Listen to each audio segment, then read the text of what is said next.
Good afternoon and welcome to the Rotary Club of Edina. I'm Sam Thompson and I'm proud to be your 66th president. We are coming to you live from the Edina Country Club and also via Zoom. And live today we had 38 pre-register and Zoom 19. We have a jam-packed meeting today. September is always busy. So I'm going to get right into member updates. Okay, the first member update that I want to talk about. Last week I talked about Heather Hansen's son, Charles, catching that 41-inch northern pike in Lake Harriet. Well, I wanted to bring the photo so that you have it. So there it is. It was featured on KARE 11, and he actually caught it, took the photos, and then put it back in the water for somebody else to catch it. So, way to go, Charles. Next, Mark Stageberg. He has written his second book. Mark is here, right? Mark, where are you? Yes, second book. His first book was about being a trial lawyer, and his second book describes his many hunting experiences. It's called The Joy of Hunting, and Mark actually has quite a few books in the back. So when we're done here, you can go back and get a free book. Compliments of Mark. And David Aase, his son Calvin, who is 4 years old, helped David plant his garden this spring. They planted Lemon Boy tomatoes, and we just wanted to show you that the tomatoes are almost as big as his head. And one last announcement, Mark Hegman, I just found this out about 3 hours ago, went into Methodist Hospital on Labor Day, diagnosed with leukemia AML, so please keep Mark in your thoughts and prayers. Birthdays, we have a couple of birthdays coming up this next week. Happy birthday to the two of you. And Rotary anniversaries, we have a couple of anniversaries this next week. And Scott McDonald, 24 years. Very good. Okay, assisting off podium. Greeter is Mark Stageberg. Zoom greeter, Mary Hustad. Front desk is Eli Grondike. And photographer, Rick Carlson. Please make sure you're wearing your mask after we have the meal for the safety of our members. We'd appreciate it. And one last thing, Hope Academy, who spoke last week, wanted to mention that they're giving virtual tours. And you can contact Doug Johnson. He's in the room if you're interested in taking a virtual tour. So we are ready to go into our invocation. We're going to be doing this on Zoom. So we're going to ask Dennis Hykes. Josh is going to help me zoom into Zoom and get Dennis on for the invocation. Well, good afternoon, fellow Rotarians, both my fellow Zoomers and those of you in the ballroom at the Edina Country Club, hoping that you can hear my voice. I have prepared a short prayer for our invocation today, so I'd ask you at this time to join me in prayer. Heavenly Father, join us in this meeting of the Rotary Club of Edina. There's room here for you, and we need your presence. We pray for all those who've been planning for and executing the meeting today. Grant to these individuals the knowledge that the club membership does appreciate their extra work during these trying times. Heavenly Father, we remember that the first of the four objects of Rotary is acquaintance, as an opportunity for service. The notion that we serve each other through our genuine and sincere relationships with fellow Rotarians. But Holy God, we live in turbulent times, and we acknowledge that healthy, respectful communications can be difficult, especially given the challenges of social distancing and maybe even perhaps technology. And sometimes the powers of this world can tempt us into saying things we regret. So we pray, make us quick to hear, slow to listen, and slow to anger, that we can promote acquaintance as an opportunity for service. We pray all this in your great and glorious name. Amen. Amen. Join me in the Pledge of Allegiance. I pledge allegiance to the flag of the United States of America and to the republic for which it stands, one nation, under God, indivisible, with liberty and justice for all. And the Rotary four-way test of the things that we think, say, or do. First, is it the truth? Second, is it fair to all concerned? Third, Will it build goodwill and better friendships? Fourth, will it be beneficial to all concerned? Good job. Thank you. Good afternoon. Welcome, and welcome to everybody that's watching online. We have one guest and two visiting Rotarians today. Our guest is Jason Jones. If he could stand up. He works in the medical device industry, and it's great to have him visiting us today. So. Then we have two visiting Rotarians from the Chanhassen Club. The first one is Maud Dugan, if you could stand up, right there. And we also have Matt Jones, if he could stand up. Oh, right over there. Give him a round of applause. So welcome everybody, and thank you for joining us. Hi, I'm Jack Kennefick, a member of our local grants committee. And I'm here to say how lucky we are to have this committee. It's really the main reason I joined Rotary. Can't hear you. Oh, sorry. I'm thrilled to be part of the local grants committee. It really is one of the main reason I joined Rotary. We are so blessed to have so many wonderful organizations in our community to support. One of those organizations is Aase's. Aase's works with kids at very critical ages that are very much in need. They focus on math and science, and they use athletics and athletes as kind of a fun addition. With that, I'd like to introduce Tom Foley to talk a little bit about Aase's.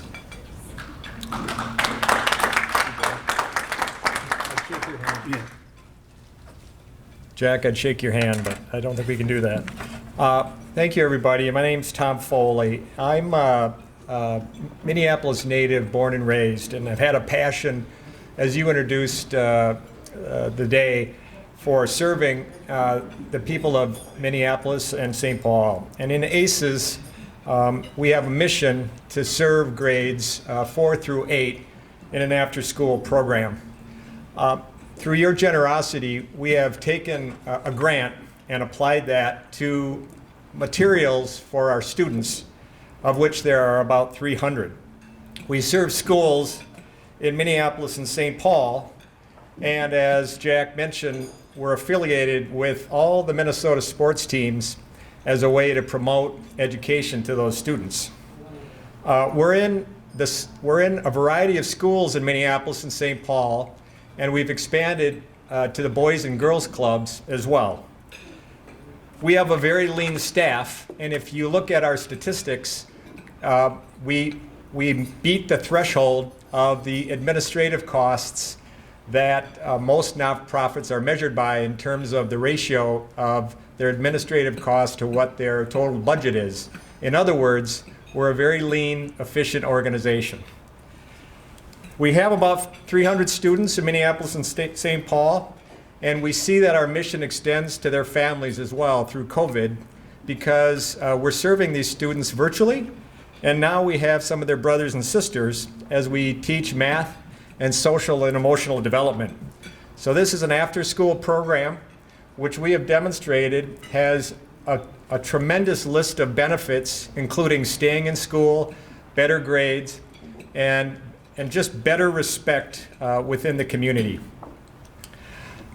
The grant that you've given us was used for Chromebooks, the carts to support those books, and projectors. So we're constantly evangelizing and going out to groups like this because there's no shortage of the cash that we need in order to extend our mission. So the things that we're doing, we're going to be expanding beyond Minneapolis and St. Paul. We're going to be going to St. Cloud. We're going to be going to Rochester. We're going to go to other cities. We're going to continue to expand in our schools and to different boys and girls clubs. And the number of students that we serve is going to grow beyond the 300 that we talked about. I'm a Minneapolis boy, born and raised. I currently work for Deloitte. I'm on a mission to help the inner city of our great community, and I do greatly appreciate the grant that the Rotary Club of Edina has given us. So thank you for that opportunity.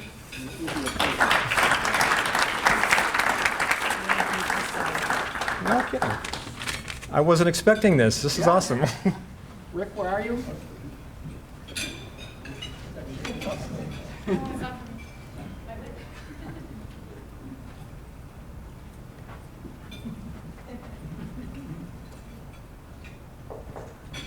Terrific, great. What a surprise. Thank you so much. Hi there, everybody. It is Edina Rotary Gala time, and we have a very special around the world gala theme for you. So I've got some questions for you. Is Morocco on your bucket list of destinations?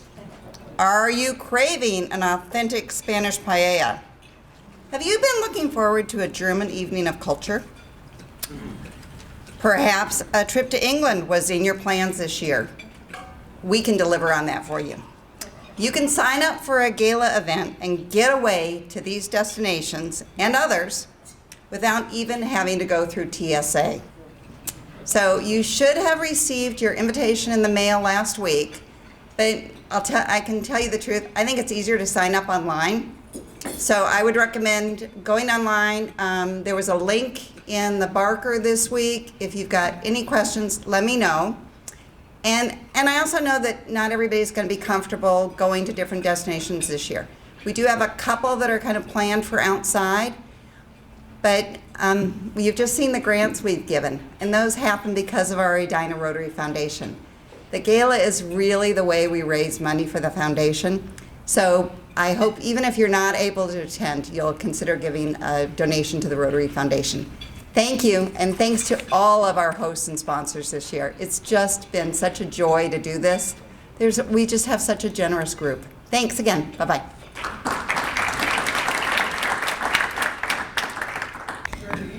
Thanks, Catherine.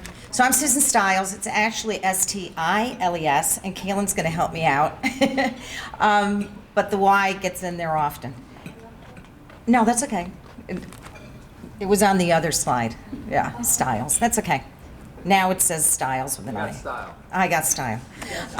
So anyway, I am the director of the Rotary International Foundation. Our campaign usually goes through the spring period, and our members are very generous in participating in that campaign. Most of the monies that we collect for the Rotary International Foundation happens in April, May, and June. And as a result, many of our members end up achieving new levels of Paul Harris Fellow Awards. So today, Kaylin's going to help me recognize some of the individuals as a result of their cumulative giving reaching those new levels of Paul Harris Fellow. In order to achieve those levels, it results in a cumulative gift of $1,000. And up until you reach $10,000, at which time then you become a major donor.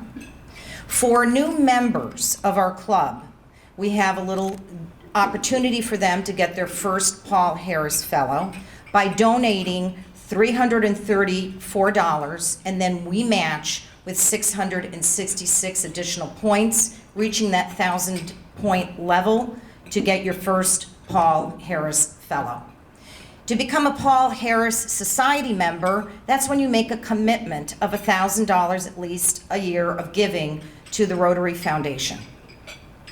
And in addition to that, let's see, you can also become a bequest society. I've got all these different levels listed here for you. It's easy to give. You can do it online at myrotary.org. There's a donate button on the top right-hand side of that main page. You can contact me, you can send a check to my office, you can send a check to Becky. You can donate appreciated stock from your portfolio if you wish.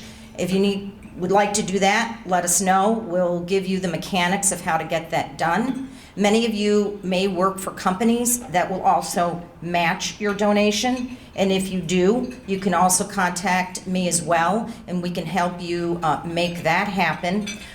Those of you that are taking RMD, required minimum distributions, out of your IRAs, you can also designate that required minimum distribution to the level that you wish and have that be your donation to the Rotary Foundation. If you do that, that donation is not taxable. So there's a variety of different ways to give. Some of you have signed up for monthly or quarterly automated giving. You're welcome to do that. Some of you really wait until that April, May, and June. So today I'd like to recognize several of our new Paul Harris Fellows. Some of you are here in the room, and some of you are through Zoom. And Frank Cardelli, if you're here, please come on up as well, or I'll bring you your pin. So those of you that are here, Royce, I believe you're here. Michael, Heather, did I see Heather Hansen? If you come on up, I'll be able to give you your pin. Mike Stanzik, Royce. I thought I saw Heather, no? Yep. Some of you, I know Jim and Katie, a few of you are on Zoom. All right, so Michael. Yes. Here you go. Thank you so much. You're so welcome. There you go. And Royce, I have your pin here too. Here you go. Thank you, Royce. Thank you. All right. So thank you, everyone. If you've got any questions about participating, please feel free to help us. Thank you. Good afternoon, everybody. Good to see you. My name is Josh Sprague, and I'm here to talk about the Edina Car Show. Sam told me I had 10 minutes, so I will only take about 9 to do this. Just kidding. So, tomorrow, Saturday is the car show, 12 to 4 p.m., second annual.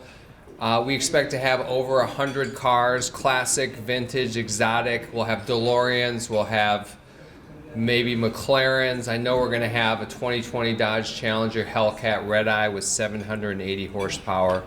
A lot of collector cars and a lot of people, and guess what? This is an outside event. It's perfectly tailored to a pandemic. If you want to have 25 feet between you and the next spectator, no problem. We have a sea of parking that this event will be taking place in.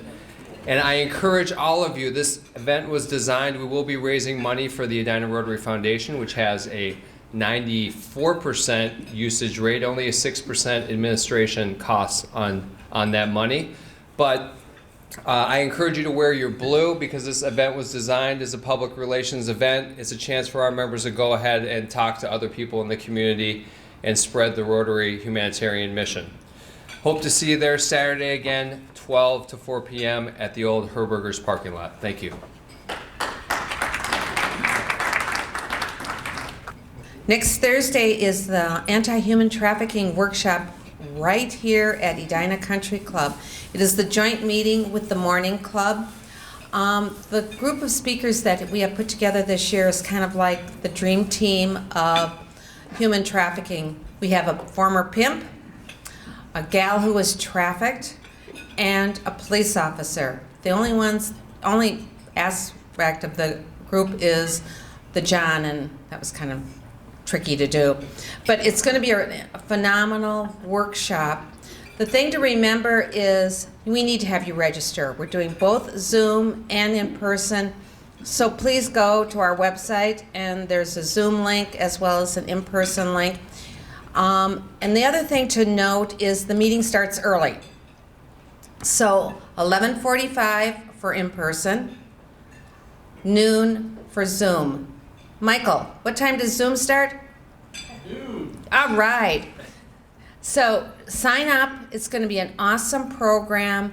You're going to learn a lot, and there's also, we're putting together 10 steps to move forward on human trafficking and how to potentially get rid of this very insidious dilemma that we have. So hope to see all of you next Thursday. Thank you.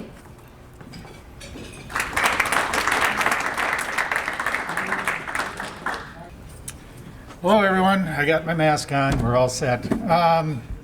So, September 26th, the same day as the Gala. It's a Saturday morning. We are going to start at 9:30 for the Alzheimer's walk to end Alzheimer's.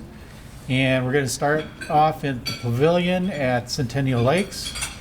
And we'd love to have you all join us if you can. And we're going to have lunch afterwards at Pinstripes. And we'd just love to have you come. So please sign up. It's in the Barker on where to sign up if you'd like to. And if you just want to come and walk, that's fine too. So thank you very much.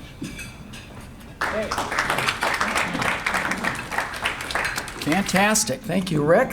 One last announcement. We have our leadership series on September 15th. It's really going well. We're getting a good turnout with it. Well over 30 people are registering for it. The next one is next Tuesday. Dealing with Adversity, Mary Youngren will be presenting. So you can go online and be part of it. Go to our website and you can register. Now I'd like to introduce Ann Platt, who will be introducing our speaker today. Ann was born in Faribault, Minnesota, and attended Mankato State University, where she earned a BS in Business Administration. After graduation, she moved to the Twin Cities working for a bank and then moved into sales management with Xerox Corporation. With travel that consisted of over 50%, she decided to follow her dream of having her own business. She left the corporate world and purchased a Pets Are In franchise, and 5 years later purchased the rights from the owner. Volunteering is in her DNA, as her mother was the consummate volunteer, and Ann has followed in her footsteps. In addition to being on the board of the Southdale YMCA, she served as the board chair for 2 years. Ann has been involved with many committees since she joined our club in September of 2002, including Director of Local Grants. She has served on TRF, Public Image, Social committees.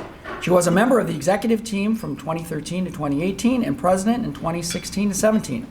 She is currently on the Edina Rotary Foundation Board and is co-chair of the Human Trafficking Workshop, as you know, along with being on Public Image, Local Grant Projects, committees. Whew, you do a lot. Ann lives with Jim, her husband, who is also Rotarian in Edina, and 2 dogs, Roxy and Greta. Please welcome up Ann.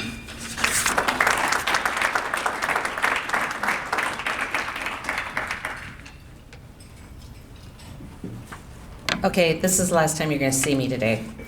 I'm excited to introduce Pam Hulstrand, who was the outreach coordinator for the last 5 years for the nonprofit organization Bellis.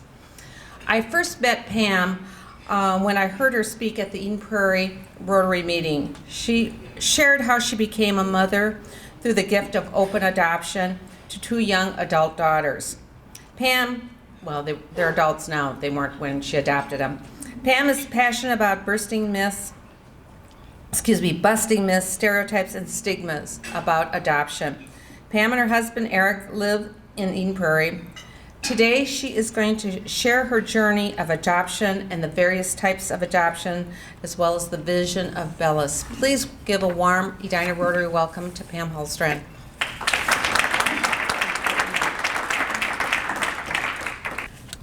Good afternoon. Are you, you're all enjoying that Thanksgiving meal. The turkey nitrates have set in, I can tell already. It is good to be here. As Ann said, I had the opportunity to meet her, I believe it was last spring in Eden Prairie, and I'm excited to be able to share with you the very unique vision and mission of Bellis. And it's unique in that we're not an adoption agency. We don't place babies for adoption, but we fill in those gaps where normal resources from agencies don't reach. And that's in terms of adoption education and support. So let me tell you a little bit about who we are. We're a nonprofit that's been around since 1983. We were formerly known as Adoption Option Council of Minnesota. Our name is now Bellis, which is a Latin word that means beautiful, and it's our belief that beauty is to be found in any adoption story. We are non-religious and we are non-politically affiliated, and our unique 2 prongs of who we are adoption education, which I'm going to be sharing about in quite detail, and adoption support. For so many decades, adoption has been shrouded in shame, in secrets, in stereotypes, and in stigma. And as Ann said, it is my passion and Bellis's mission to bust those stigmas and stereotypes and to be an empowering voice for adoption that connects, inspires, and transforms. And we want to see a world where everybody with an adoption story belongs and has a voice. Now, I'm curious here today of you here in the room and you on Zoom. You can do this too, although I can't see you. But if you have a personal adoption story, if you are adopted, I already met somebody who has an adopted grandchild. If you have a connection to a birth parent, adopted person, adoption in any way, in your family, in your close friends, if you have a personal connection, would you raise your hands high? Okay, take a look around the room. That's a lot of you. And how many of you on Zoom are raising your hands? Can you see them? Okay. Well, we assume about the same percentage. That is a high percentage because adoption impacts a large percentage of the population, and thus why we have this mission. I want to share a little bit about my own adoption story and my adoption journey and why I'm passionate about adoption. This is my wonderful family. Those are my 2 young adult daughters that I became a mother through the gift of open adoption, and my youngest daughter is married, so I'm also a mother-in-law. But my adoption journey goes back to my childhood. My father was an executive director of one of the large adoption agencies here in the Twin Cities, and he held that position for many years. So my parents regularly traveled to other countries and escorted babies back, and I regularly went to the airport with my grandma to pick them up and watched families have my parents place in their arms their children that they'd been waiting for from China or Korea or India. And that made such a huge impact on me that I knew I wanted adoption to be a part of my story. Our family was also grown through adoption. I have a sister who's adopted. My parents had my brother and I, and as many couples do, they experienced secondary infertility and adopted my sister. And as happens to many couples, then my mom got pregnant and had my other sister. So adoption was our normal. So when I met my husband, I let him know that the goal was we're going to have 2 biological kids and we're going to adopt. Little did we know that we would also experience infertility, and adoption would be the only way that we would be able to grow a family. At the time, we were living in small town North Dakota, and I knew nothing about open adoption. 27 years ago, that really was just on the cutting edge of really opening up. But we, through a friend, these are our birth mothers with our kids when they were little. We met Linda. On the right there was our first birth mother. Through a mutual friend, she came in our living room, we chatted, she asked if we would adopt her child, and we started the journey through an agency of open adoption. I went to her appointments, I was her labor coach. We had a wide open connection.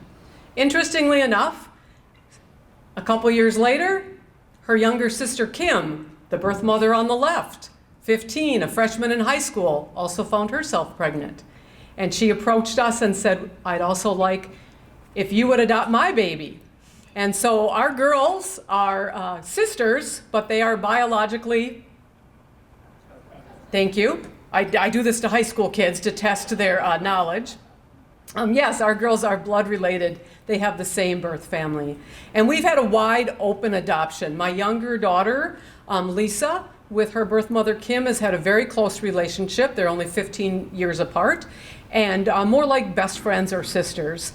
And Kim is now married and has 2 little boys of her own.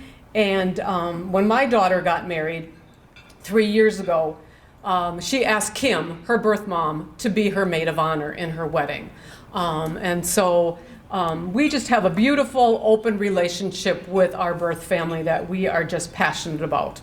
Now, I could tell my story for my whole time, but I'm not going to, because I could talk about adoption all day long. But the point is that these are the kind of stories that Bellis uses through our volunteers share their own story in classrooms to educate about adoption. And we educate through personal stories about the heart of adoption, but also about the facts and process of adoption. So let me tell you a little bit about our classroom outreach program.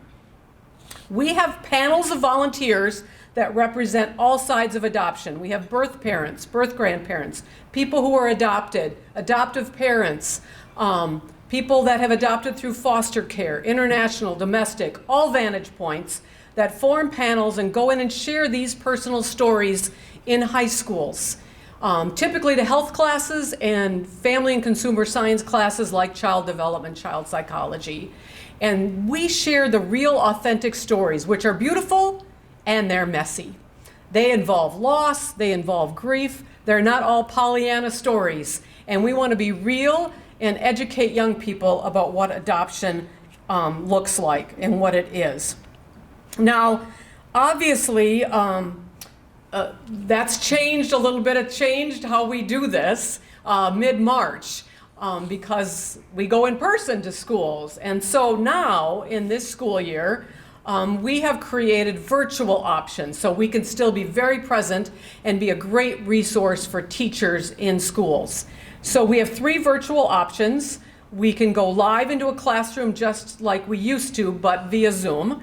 An interactive online program, or we have a pre-recorded video that we can send of our whole presentation that they can use and students can watch on their own in their own time. So we're still going into classrooms just like we're all learning how to do things in a different way. Let me give you a little background of why. This kind of represents your own hand raising. I'd say about 3/4 of you raised your hands with personal connections, and that's also true in classrooms. We survey students after we've been there and ask what their personal connection is, and this is just an example of one classroom of all the personal connections. And when we go in and speak to these students who are adopted, who have adopted siblings or are in foster care, we become the empowering voice for them to connect and to inspire and to transform around adoption. These are statistics from 2018-2019. Our last year's statistics are a little skewed because of COVID, but we had about 67 volunteers who gave of their time to go into classrooms. We spoke in 46 different schools and reached about almost 6,000 students. And so we encompass an area in the greater Twin Cities over to Hudson, Wisconsin, down to Rochester and Mankato, over to Mound, Wisconsin, up to Cambridge, Isani, and Rogers. The beautiful thing this year is we can go anywhere. We're not bound by geography, that we really can go to those small rural schools in Minnesota that have been asking for us to come, and logistically we just couldn't do that before. Well, now we can. We can send them Zoom panels. In addition to stories, we also educate around process and facts and information. My clock is no longer on there, so you're going to have to give me my warning, okay? Because I don't know what time it is. One of the things we educate on is the contact and the history of adoption. For example, all adoptions used to be what are called closed adoptions, when there was no contact, there was no information, and birth parents had no choice of who adopted their child. Till today, over 90% of adoptions that happen have some form of openness, where birth parents can choose who adopts their child and what kind of relationship they want, which can look anywhere from wide open, like we personally experience, to what's called semi-open. So we educate students on these terms and on these concepts. Most people's ideas of adoption is still based on closed adoption. Most people think that's how adoption is. And we want to let these young people know that open adoption is an option, whether they're choosing to adopt or whether they're choosing to place a child for adoption. We also educate around language because the words we use matter. You've all heard the phrases, right? She gave up her baby for adoption, or she put up her baby for adoption. People still say that. And we try to let the young people hear how hurtful those terminologies are. Think about if you're the birth parent and somebody said you gave up your child. Think if you're adopted and somebody said, why did your birth mother give you up? It sounds like you were abandoned or unwanted or rejected. And we teach them to say words like, birth parents make an adoption plan of love, of choice, of courage. It is one of the hardest decisions they ever make when they make a parenting decision, really, to choose someone else to parent their child, because they know they're unable to give that child what they really want. How many of you, just a little quiz, we quiz the students, but I'll quiz you. How many of you know where that phrase "put up for adoption" comes from? Okay, you've heard me, and you work for Bellis, so that doesn't count. Anybody else know where that phrase comes from? It has its basis in the history of adoption in the United States in the orphan train movement. If you were familiar with that in the late 1800s, early 1900s, when kids were put on trains from New York all the way, shipped to California and all the way back again, and in small towns all the way through Minnesota and across the United States, those kids were taken off the train and put up on a train platform so that people in the community could come look over and pick which kid they wanted to come work on their farm or in their business. Kids were literally put up for adoption on a train platform. That's what that phrase means. And we try to bust that terminology because that's not what adoption looks like anymore. So let's not use that terminology. That's the kind of educating we do when we go into classrooms, both on the heart of the story, but also on the facts and the history of the story and the process. After we're in a classroom, we survey the students online. Typically, we have about 28 students in a classroom on average, and at least 3/4 after we've been there say that they see adoption in a more positive light. The shame, that negativity that people can have around adoption is really dissipated as a result of our panelists. 19 students say they learned something about foster care as a result of us being there. This has been more and more of our mission to educate around foster care because it's a growing need, and the face of adoption is changing in our society and in our world. Adoption through foster care is a huge need, and we really try to put out education. We have a video, we have panelists with personal adoption or foster care stories, either foster people that have adopted through foster care or foster people that lived in foster care. I had one young man approach me at one point and said, "I really want to speak on your panels, but I don't have an adoption story," he said, "but I sure wish I did." He spent his whole life in foster care and was never adopted. And he shares his story of the power of not being adopted as a way of educating as well. Young people share comments, and we give these comments to their teachers as well as to the volunteers. Here's some of the comments just as an example of the impact. This student said, "We should adopt someone from foster care. They're going through a hard time and we might be able to help them," as something that they would tell their parents when they got home. Here's a couple more. "Hearing your stories made me want to cry because it was so beautiful. Thank you for showing that adoption can be a wonderful and beautiful thing. More people in the world need to notice this." So, how can you help? What's your connection here? Man, you guys are an active club, let me say that. You are just involved in a lot of needs, and that is so impressive because you are people with hearts and are concerned about humanitarian needs. Based on the fact that 3/4 of you raised your hand, which means that either you or somebody you know has an adoption story, we always need more volunteers.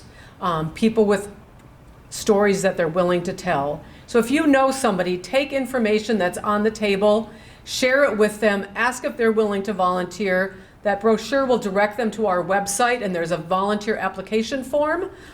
We do volunteer trainings, and that will be probably virtually this year.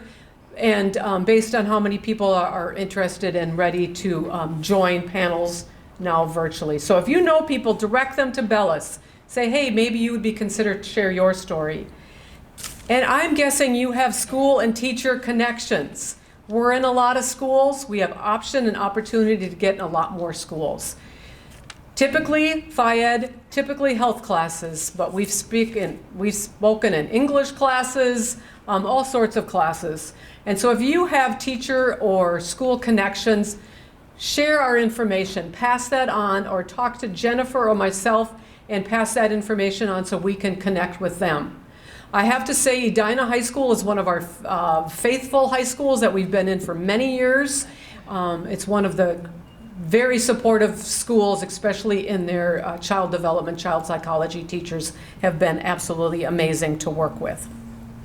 How much time do I have, Sam?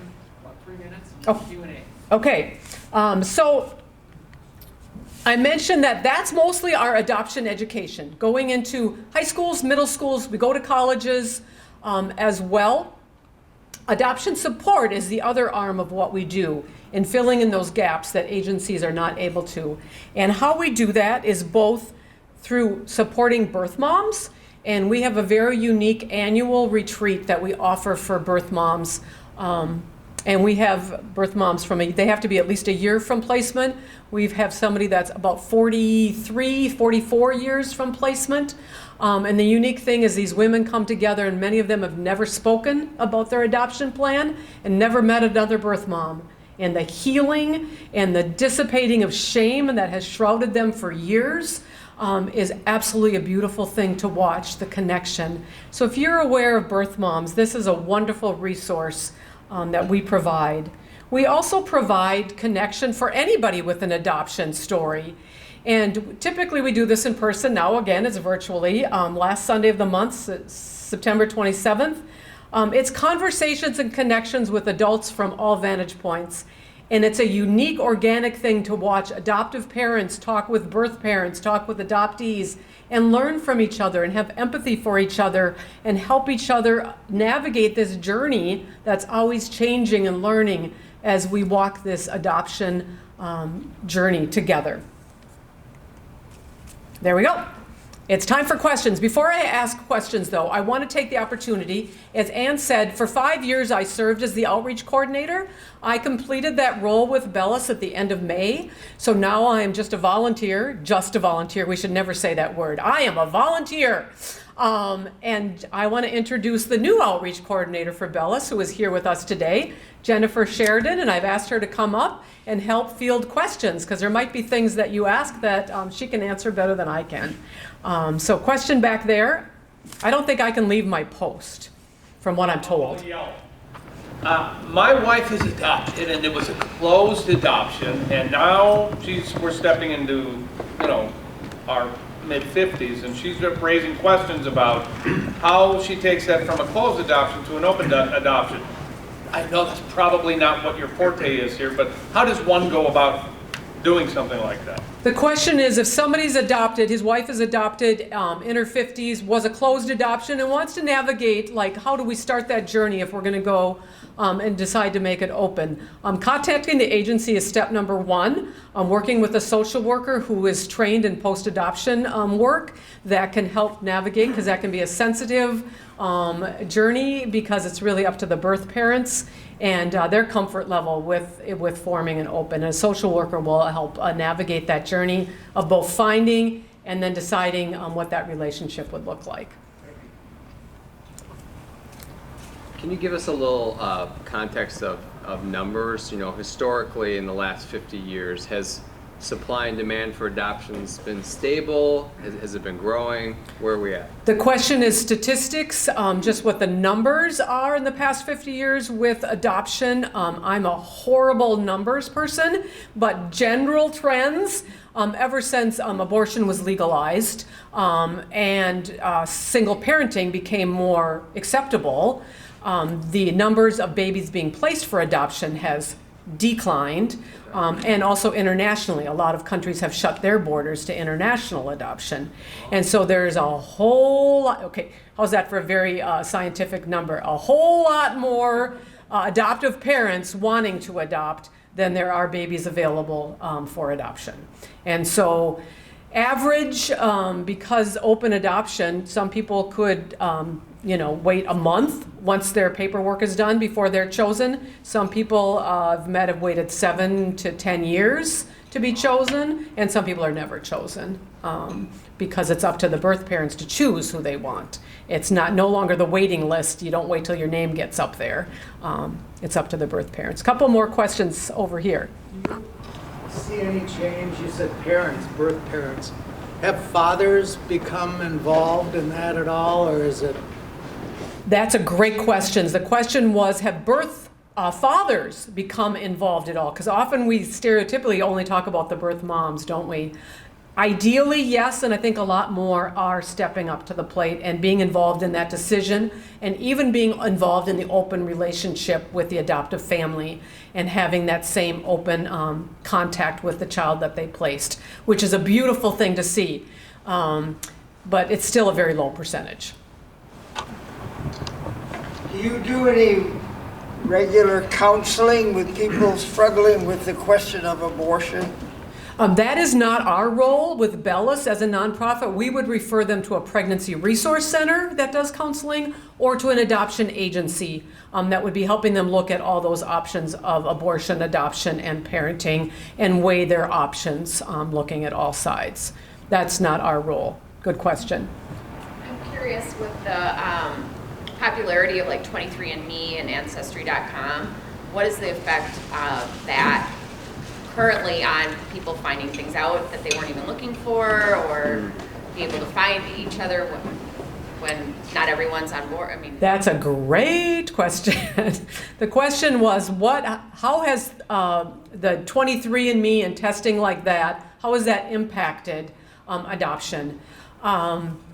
Whoa, yes. When I talked about adoption can be beautiful and it can be messy, that is a description. I've heard absolutely amazing story of people that have found each other because of those genetic things, just some amazing stories, and I have heard some just messy stories as a result of that, and have navigated and walked along both sides. So not my recommendation for how to go search for your, I wouldn't say that to your wife. I wouldn't say go take the 23andMe.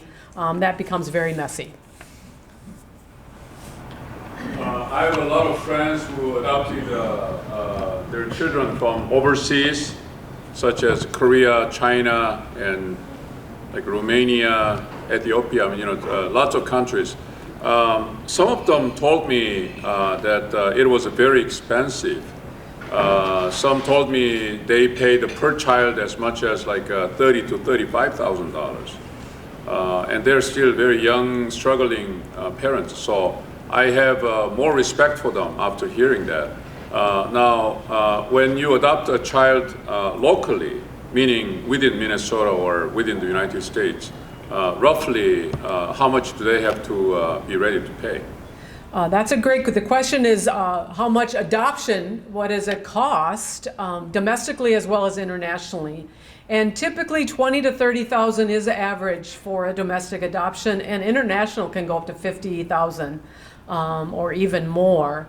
And of course, you're not buying a baby, but the services involved are very complex, especially internationally. When you have plane tickets, you have to stay in the country, you have all of those 2 countries, 2 agencies to work with, all the legality. It does get very expensive, but people are doing creative things with GoFundMe pages and crowdfunding and different ways that we always say to people, don't ever let the cost be a deterrent. There's always a way, if that's how God's calling you to become a parent.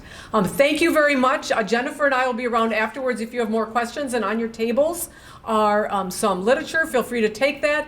That tells a little bit more about our classroom outreach program and about Bellis as an organization. Thank you so much for having us.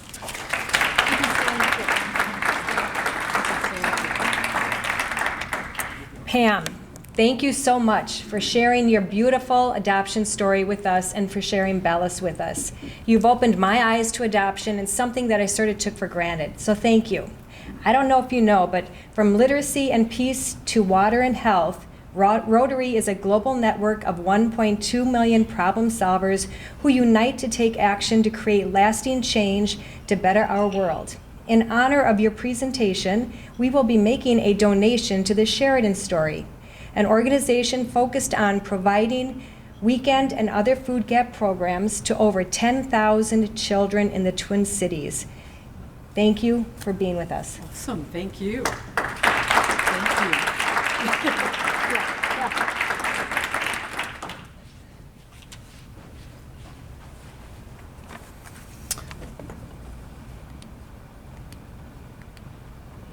Okay, looking ahead, there's a list of activities that we talked about today with our announcements.